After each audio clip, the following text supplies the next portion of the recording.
Corona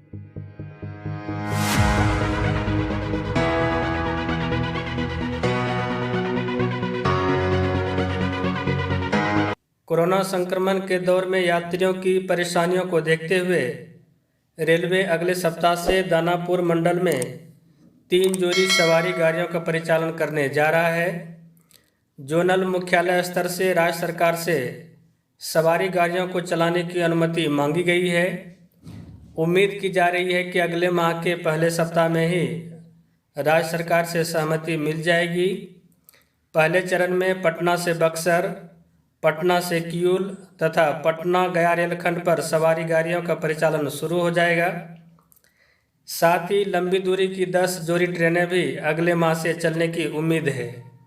लंबी दूरी की ट्रेनों में मुंबई व दिल्ली के साथ हावड़ा की ट्रेनें शुरू होने की उम्मीद है।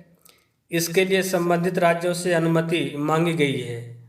उम्मीद करता हूं कि यह जानकारी आपको अच्छी लगी हो। यदि यह जानकारी अच्छी लगी हो तो वीडियो को लाइक कर दोस्तों के साथ इसे शेयर करें और यूट्यूब चैनल अपना रेल को सब्सक्राइब करें।